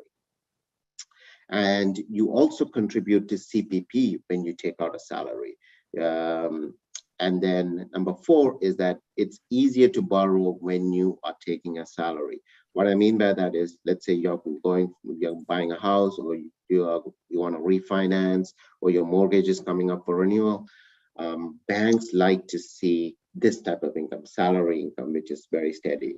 Whereas dividends, they consider it as an investment income, even though it's from your own corporation. Most banks or most mortgage agents, they look at it as an investment income. So they don't really like that kind of income, because it could go up and down, whereas salary tends to be steady. And then by giving yourself salary from your corporation, you also save on corporate tax, which I mentioned is about 12%. By paying yourself salary, there are some requirements. Number 1, you need to register a payroll account with CRA. This allows you to deduct CPP and income tax at source and remit to CRA on a regular basis. Number 2, CRA is incredibly strict when it comes to collecting these on time. There are stiff penalties if you are late. So be organized, or hire a bookkeeper or an accountant to keep you on track. Number 3, you're required to file a T4 each year. And I'll tell you the deadline in a bit, but actually deadline is February 28th of the following year. And number 4, it does cost a little bit more because you are required to pay CPP as an employee and as an employer. So this depends on your philosophy. You could look at it like, hey, I'm saving for my retirement, or which is a savings, or you could look at it like, hey, it's going to cost me, which is about $7,000 in 2022 if you maximize it. The other side is, should you pay yourself dividends?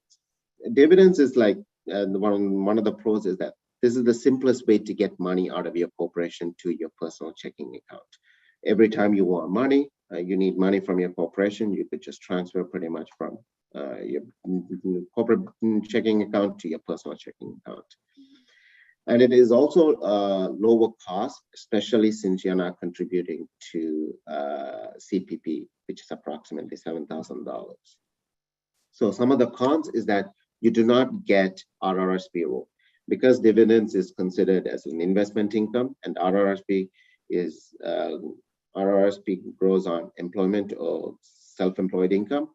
You do not get any contribution rule. You also do not contribute to CPP. Also, when it comes to tax time, you may have a larger bill that you may or may not have saved for, because every time you're taking money out of the company, if you're not used to putting some money aside for taxes, when the tax time comes, you're going to have a large bill. And also consider your borrowing needs. If you're up for renewal or looking to purchase a home in the near future, it might be more difficult to borrow. So banks will want to see the consistent income, and salary is the way to go. Requirements for dividends is that you need to file a T5 by end of February of the following year, and there are no other administrative process, and that's why it is very easy. So which method is going to make me pay less tax? What works for others might not work for you. And again, it depends on what the numbers are. What, like, you know, are you trying to take out 100,000, 150,000, what the numbers are. So in scenario 1, why you may want to go with dividends is if you're a startup or a new business, or where, you know, you cannot predict what the income will be throughout the year. So you don't want to go through the salary method. Or you have limited resources. You're the one who's doing everything in your business, and you don't have resources to hire a bookkeeper, or you just don't have the time to calculate payroll and whatnot yourself. So you might just go with dividends. Scenario number 2, where you just go 100% salary. This is maybe your borrowing needs, maybe your renewal is coming up, or you want to buy a house in the next year, then you might just go 100% salary. Even though salary might be a little bit more expensive, it's okay, because you're gonna be safe in securing a mortgage. Number 2 is that saving for retirement is a key for you. Then salary, you need to take some amount of salary out of your corporation. Number 3, this is a hybrid model, and this is what I recommend, is to take the best out of both worlds. I recommend people to max out on CPP, which is around 60,000 of your income. When you hit 60,000 of your income, you hit the maximum allowable contributions for CPP. So this allows you to save personally on CPP, plus also by contributing to Rrsp. The remainder of your chosen amount can be taken out as a dividend. The key here is, regardless of which method, salary or dividend, is to take the amount of money out of your corporation that fits your lifestyle. So whatever you need for your lifestyle, you take it out. The rest, you leave it in the corporation. This is because you pay significantly higher taxes personally when the money comes out of your corporations. So if you're in the top bracket, which is about 250,000, anything you earn on top of that, you're going to be taxed at 53.54%, so which is a lot. So you want to keep the money inside the corporations as long as possible. Okay, now I'm going to go into my third part of the presentation, which I'm going to talk about registered charities and not-for-profit organizations. So, under the Constitutions Act of 1867, charities are the responsibility of provincial and territorial governments. So due to the tax benefits that are provided to charities, Income Tax Act contains a number of requirements and restrictions primarily designed to protect the integrity of the tax system and ensure that the tax-assisted donations are used for charitable purposes. So registrations under Income Tax Act. Registration as a charity entails an organization to three principal benefits. Number one, it exemption from income tax. Number two, the ability to issue donation receipts. And number three, favorable tax treatment. Charities also gain the ability to receive gifts from other charities. The Income Tax Act does not define what a charity is, but it relies on common law meaning as defined by the courts. Charitable purposes are those for relief of poverty, the advancement of education, advancement of religion, and certain other purposes recognized by the courts as charitable, like promotion of health or protection of the environment. There are three types of registered charities. Number one is charitable organizations. They primarily carry out own activities and must have an arm's length board of directors.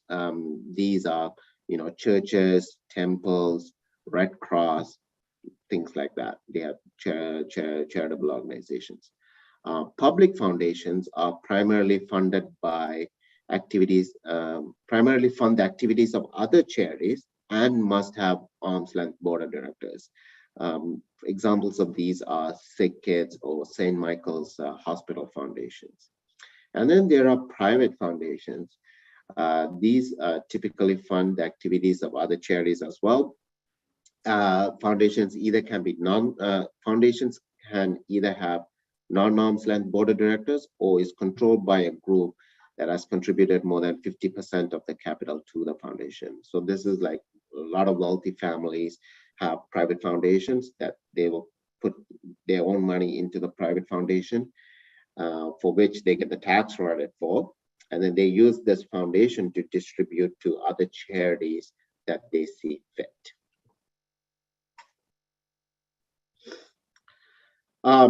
So some of the requirements for charities is that to ensure proper functioning of the tax system and to safeguard the donations of Canadians, their charities are required to follow a number of rules. They must operate exclusively for charitable purposes and devote their resources exclusively to their own charitable activities. They may devote some of their resources to other activities that are necessary to accomplish its objectives, like expenditures on fundraising or admin cost of hiring somebody to do their books or to make phone calls and things like that. They may only provide gifts to qualified donors where intermediaries are used. Examples, contractors for foreign activities, or charities must be able to clearly demonstrate it exercised direction and control over their resources. They can't just spend money to whatever that they felt like spending it on. They may also conduct political activities, but it has to be done within its limits. They must otherwise devote substantially all or 90% of their resources to charitable purposes or activities. And activities must be non-partisan, which means cannot involve direct or indirect support of or opposition to political party or candidate for public office. And they are also required to submit annual reports, which are made publicly.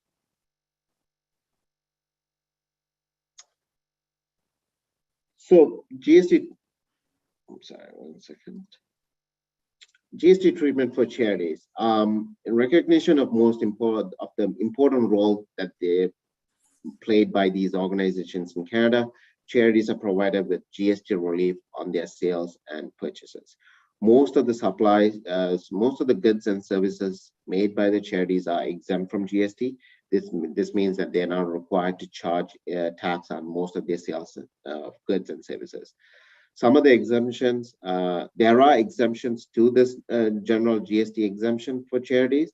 For example, goods and services that compete in similar goods and services supplied by a business that must charge tax. For example, like if you're a charity and then you sold a product and another business is selling that same product, then you're required to charge HST as well.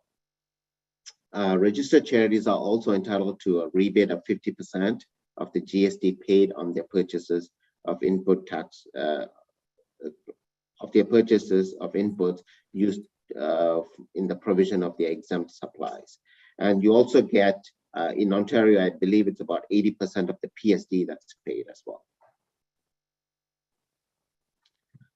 So now not-for-profits. Not-for-profits must be both organized and operated exclusively for social welfare, civic improvement, pleasure or recreation, or any other purpose except profit. They are also generally exempt from paying any income tax. They cannot issue official donation receipts for income tax purposes. And there are about 100,000 not-for-profits in Canada. And examples of some of the non-for-profits are condominium corporations, professional associations, or industry groups, and those established for more public purposes like, community volleyball association, music festival, art collective, soccer clubs, things of that nature. So some of the rules for not-for-profits is that there are rules and regulations that not-for-profits have to follow, but they're a little bit less stricter than charities. And they do not have to file an annual return unless they meet a certain criteria. And they also do not have a spending requirement. The key rule is that the organization cannot distribute income to members and cannot operate for the purpose of profit.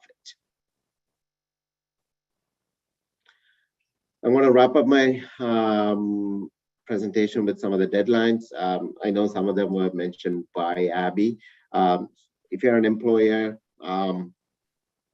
you had employees, or you are an incorporated business and you were taking out money as salaries, you are required to file T4s by end of February. If you're taking out dividends, you're required to file T5s by end of February 28th. Rsp Contribution is on March 1st. If you're in a partnership or if you have a trust, then those returns are due by March 31st. Personal tax is due by May 2nd. It's normally April 30th, but April 30th falls on a weekend this year, so it got pushed to May 2nd. And self-employed individuals and spouses, just like Abby said, it's their tax return is due on June 15th, but any amounts that are owed are due by May 2nd. So thank you for listening. I hope this information was useful to you. And if you have any questions, please feel free to reach out to me. Thank you. Thanks so much, Ramna. That's amazing. Thank you very much for your time and for the very, very information-packed presentation. So we've been getting some questions, and thank you to all the presenters. They've been fielding the questions as they've come, but I do have some unanswered one here, which I'm going to read out shortly.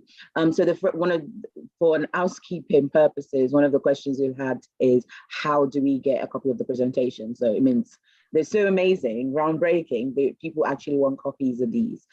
So to get copies of the presentation, kindly send your request to empowerment@thekingscovenant.ca, empowerment@thekingscovenant.ca. So once we get the permission from all the presenters, we will be happy to send it across to you.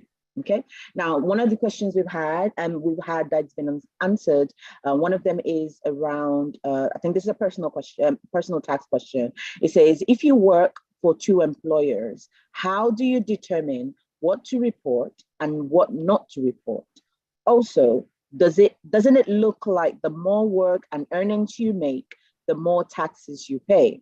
In that case, isn't it demotivating to work more? So I'm just going to pass that on. Sure, I guess we can take it. Maybe I can take the first one, Abby take the other one. So the first question is, if you work for 2 employers, what income do you report? You report both.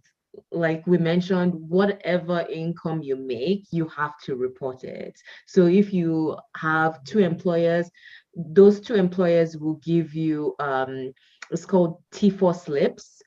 So you should be getting them in February around this time. They'll give you T4 slips for, the taxes they collected on your behalf and taxes remitted to the government. So both of them will be put in your tax return. Okay. And then Abby, do you want to take the next question? So is it demotivating to work more? Think about it as, what is your take home? Your take home is still going to be more. Remember, it's a progressive tax system. So they're not, like say, for example, you start making $100,000. $100,000 is not going to be taxed at the 20% rate. The first 46 will be taxed at, I think, 15%. And then the next batch will be taxed at that 20%. So it's a progressive tax rate. Think about, what is your take-home income? What are you doing to build that wealth? So just encourage you to just, think about it that way. What am I bringing home after versus what is the government taking from me? Okay, thank you very much both for that. And then I'm looking at others here. I think there's one actually, so we've talked about deadlines, so Ramana covered deadlines and the ladies also did as well. Is it better for tax purposes to register as a corporation than a sole proprietorship?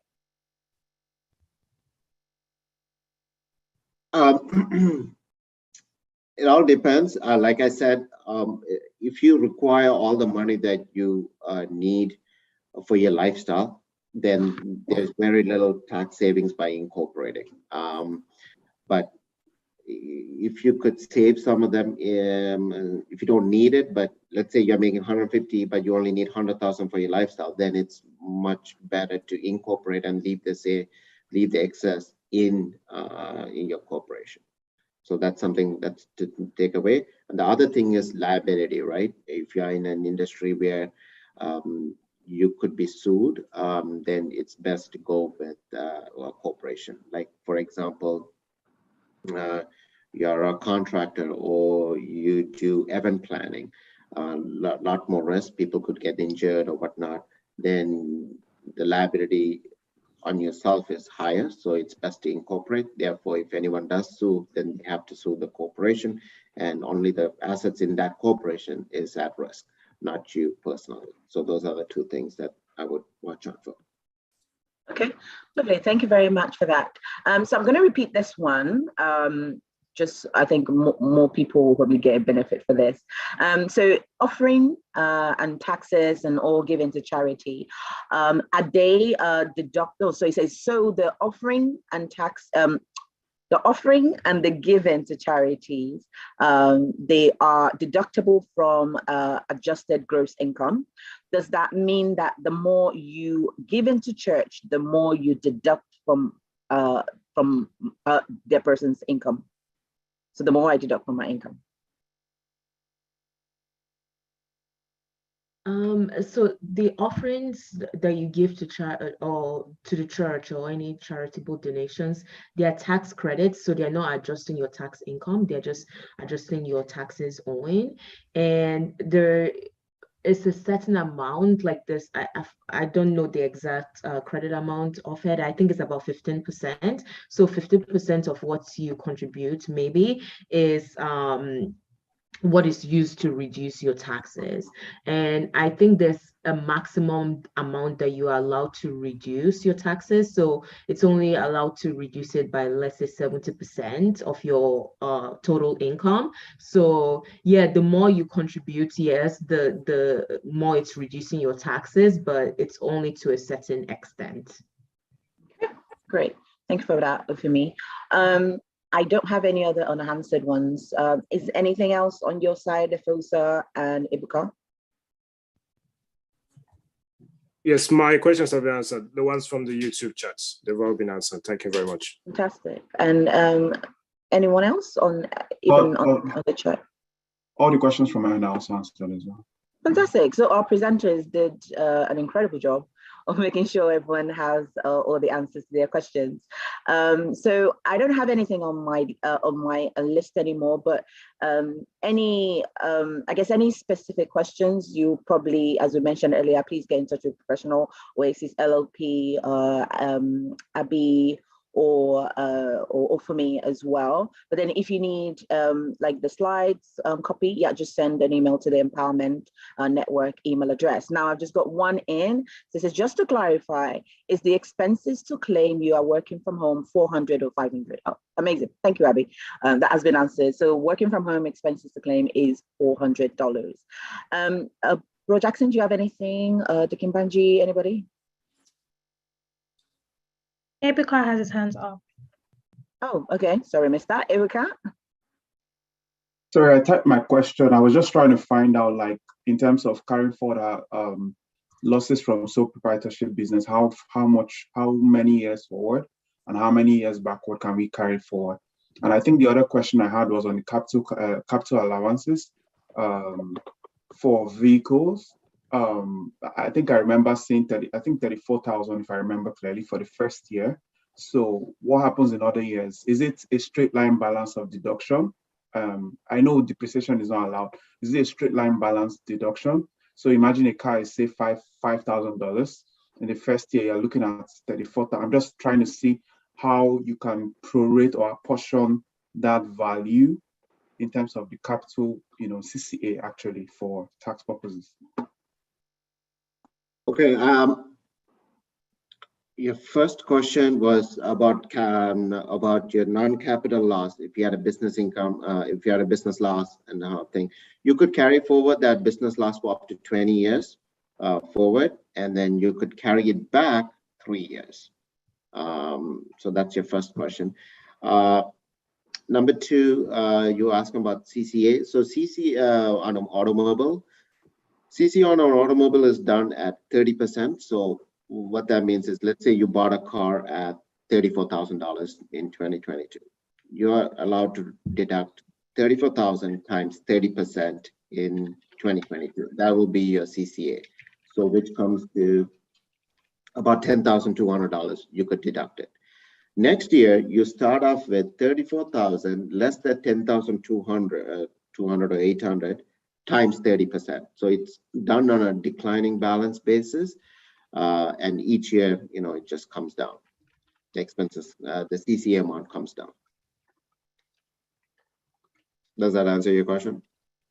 So the 30% is if it's solely for business purposes. Are you going to prorate on the basis of, personal use, like you earlier mentioned, based on the kilometer coverage, mileage, and stuff like that?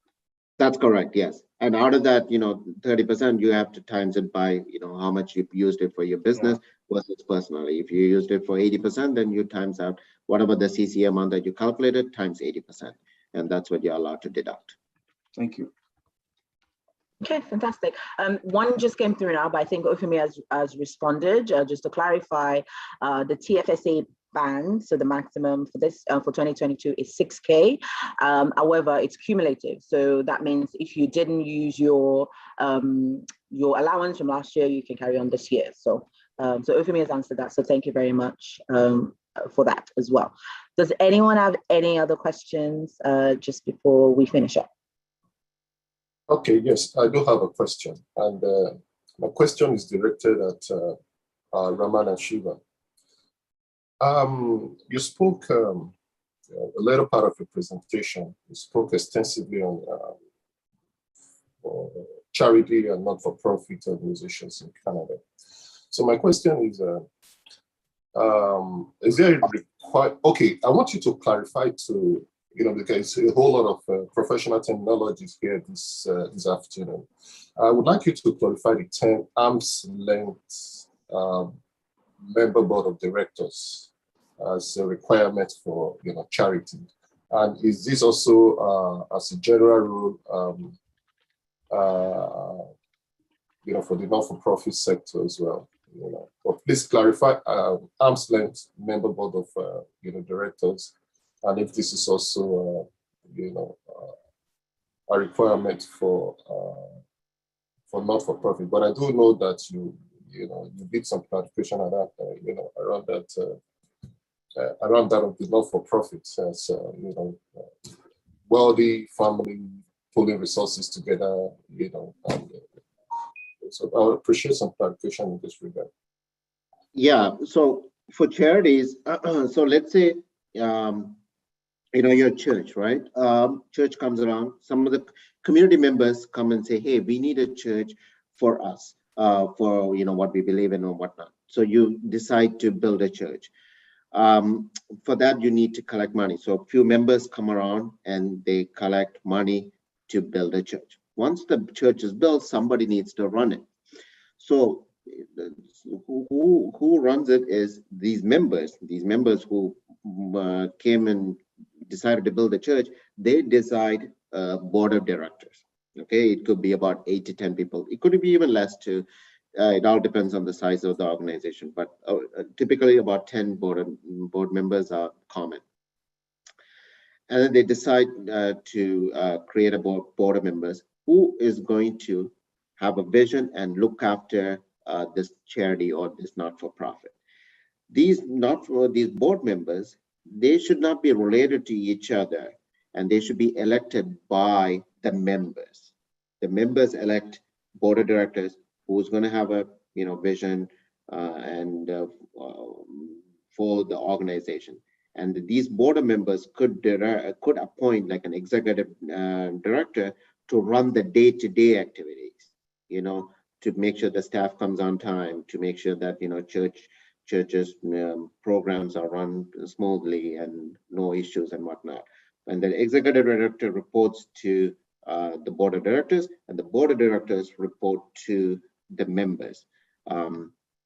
So that's how normally it's run. And these arm's length, that means you're not related to someone. You just don't want the board of directors to be related to each other and whatnot, because you want to make sure that the community is served. You don't want to have conflicts of interest and things like that. So you want to have arm's length relationship. In any particular way, like husband and wife or business relationships, things like that. You want to be away from that. Thank you, Ramana. Fantastic. Thank you, everybody, for attending. So we're just going to finish up with our closing prayer, and then we can all carry on with all the exciting things we want to do in the day. So I'm going to call on Pastor Marie to please lead us with a closing prayer.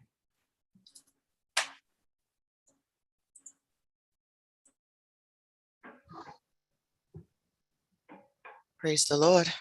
Hallelujah. Thank you for the wonderful and insightful and educative session. We're very, very grateful. I believe everybody has been educated and enlightened, and we appreciate all our presenters, and the Lord will bless you richly in Jesus' name. Well, Heavenly Father, we thank you. We appreciate you. We give you all glory and honor. Thank you for this time we have spent together. Thank you for the education. Thank you for the ones that you have chosen to even enlighten us on how to, take care of our homes, take care of our businesses, and everything that is that concerns us. We are so grateful. We ask, Lord, that you will continue to enrich their lives. We ask that you will continue to bless them. We ask that you will continue to establish the works of their hands in the name of Jesus. And Father, we ask, Lord, that we will not just be hearers of what we have heard today, but Lord, we will be doers of it in Jesus' name. Thank you, Most High God. We give you all the glory, honor, and praise in Jesus' name. Amen. Amen. Thank you so much. Thank you, everyone. Have a fantastic weekend. Bye. Thank you very much. Wonderful. Thank you. Very good. Very good. Thank you very much. Have an awesome day. Thank you, everyone.